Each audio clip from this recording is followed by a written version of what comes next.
مقایسه نفسگیر میان دو نابغه که هر دویشان از تاجیکستان می باشند، شیخ سعد و عبدالله. با چهره و شخصیت شیخ سعد آشنایی دارید که امروزه خود را به نابغه قرن تبدیل کرده است، ولی شما عبدالله را نمیشناسید. این هم یک حافظ قرآن عظیم شان است و در سن 7 سالگی تمام قرآن عظیم شان را حفظ کرده است. خوب، در ابتدا یک ویدیوی دکتر ذاکر نایک را تماشا میکنیم که کودکان در چی سن روزه بگیرند و بعدا این دو نابغه تاجیکستانی سعد و عبدالله را با هم مقایسه میکنیم که کدام اینها بهترین هستند. البته هر دوی اینها بهترین هستند، اما علم کدام آنها بیشتر است. اگر این مقایسه را تماشا نکنید مطمئن باشید که خیلی پشیمان میشوید.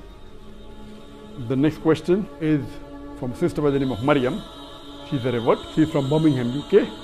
Salam from a new Muslim. سوال بعدی از طرف خواهر به اسم مریم است و از انگلستان می باشه. سلام از طرف مسلمان جدید که قبلا یک عیسوی بوده است. اطفال من 6 و 9 ساله هستند.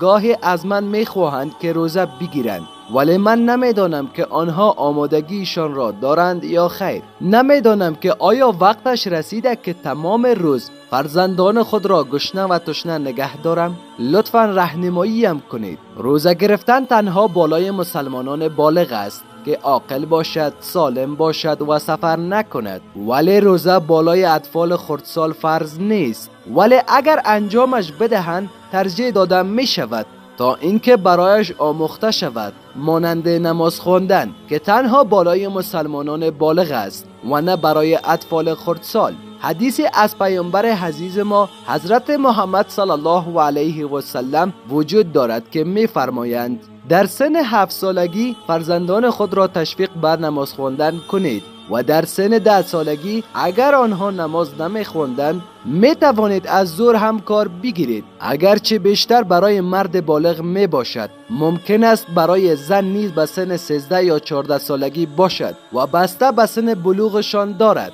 که آنها 12 یا 13 یا 14 ساله هستند و پیامبر صلی الله علیه و سلم می فرماید که در سن 7 سالگی آنها را تشویق کنید و در سن 10 سالگی از ظهر کار بگیرید. نمی گویم که می توان از همان سن از ظهر استفاده کرد تا روزه بگیرند، چون که روزه چیز دیگر است، اما مطمئنا آنها را در سنین کمتر تشویق کنید تا هر چیز زودتر یاد بگیرند. من به یاد می آورم که اولین بار که روزه گرفتم سنم نزدیک به 3 ساله بود و در سن 7 سالگی کل ماه مبارک رمضان را روزه گرفتم و اطفال من خیلی زودتر از من روزه گرفتند. مثلا پسرم شاید در سن 3 سالگی و کل ماه مبارک رمضان را در سن 6 سالگی روزه گرفت و دخترم اولین بار که روزه گرفت سنش 2 ساله بود و کل ماه مبارک رمضان را در سن 5 سالگی روزه گرفت. خوب، تشویق کردنشان بسیار یک کار خوب است و اگر حتی طفل روزه بگیرد و بعدش در جریان روزه‌داری بشکند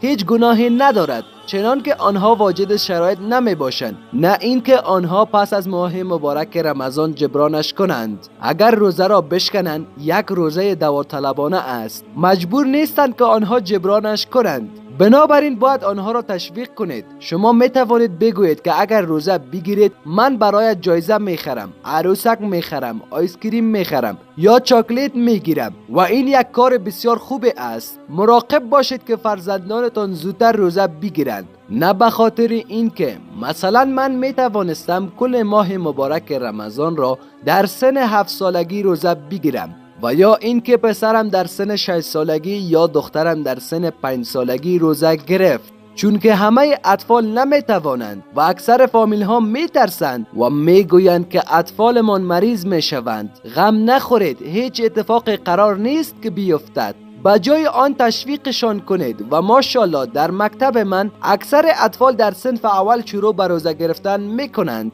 و بعضی ها نیز تا نیمه ماه مبارک رمضان می توانند بگیرند. الحمدلله. Because it's not a fard. Encourage them. Many of the parents are afraid, oh, my son will get sick. Don't worry, nothing is going to happen. You're not going to force them, okay, don't eat. Encourage them. In our school, mashallah, children from senior KG first standard, many of them used to fast the full Ramadan. And all of them at least a few days, alhamdulillah. اکنون مقایسه میان شیخ سعد و عبدالله را با هم تماشا میکنیم، اما قبل از آن برای حمایت از ما این ویدیو را لایک و کانال یوتیوب ما را سابسکرایب کنید تا از جدیدترین ویدیوهای ما آگاه شوید و همچنان این ویدیوها را هم بعداً تماشا کنید که در مورد نابغه جهان شیخ سعد می باشد. لینک هایش در دیسکریپشن است.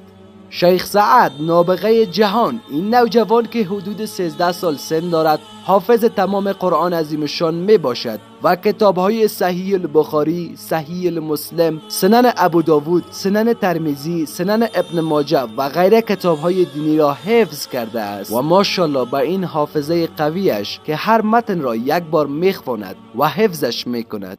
برادرم سعد، آیا بر این متون مسلط میشوی و نگه میداری یا اینکه چگونه برمیگردانی و حفظت را خوب نگه میکنی؟ این سوالی است که مرا متعجب ساخته است. با این سن سال اینقدر ذکاوت.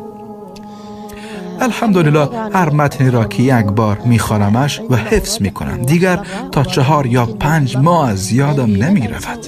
و این پسرک که 7 سال سن دارد ماشاءالله تمام قرآن عظیمشان را حفظ کرده است. قاری صاحب عبدالله جان کجا تشریف دارند؟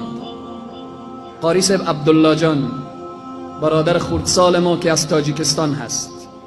قاری صاحب عبدالله جان بیایید. قاری صاحب عبدالله جان از کشور تاجیکستان حافظ کل قرآن عظیم شان. استاد شیم که همه شما را ببینم. حافظ کل قرآن عظیم شان در تاجیکستان قرآن حفظ کردن، الان در مسجد النبوی صلی الله علیه و سلم گردان میکنن. سنشان 7 سال هست. هر کدام ما نوجوان ها متوجه باشن اینها حافظ کل قرآن. این سرمایه عظیم و بزرگ هست. این افتخار امت اسلامی است. امروز این به دنیا و تمام دنیا چالش میدهد با این سن و سال بیاین دیگه ادیانی که در دنیا هست که اونها به اندازه نصف جز قرآن عظیم و شان از تمام او فکر و مفکوره هایی که دارن اگر حفظ داشته باشن بیاین مطرح کنن، اما این حافظ کل قرآن. بناهن هر کدام ما تلاش بکنیم که از این محیط، از این فضا استفاده کنیم، از این فضای مدینه منوره دعا کنیم، در حق مسئولین و این نظام دعا کنیم که خداوند همیشه این نظام سرفراز و سربلند داشته باشد. این امنیتی که در این سرزمین هست این نعمت عظیم و بزرگ است. قدر این نعمت که امنیت هست اگر ما ندانیم خدا از ما پرسان می کند. در زیر نظامی که سر تا سر امنیت، جای این است که ما شکر کنیم. لئن شکرتم لازیدنکم. موفق و پیروز و سرفراز و سربلند باشید. بفرمایید. خب حالا نظر شما در این مورد چیست؟ در کامنت بنویسید. به نظر من شیخ سعد، چون که سعد تمام کتاب‌های احادیث را حفظ کرده است و عبدالله فقط حافظ قرآن عظیم شان است. سپاس فراوان از این که تا اکنون با ما همراه بودید.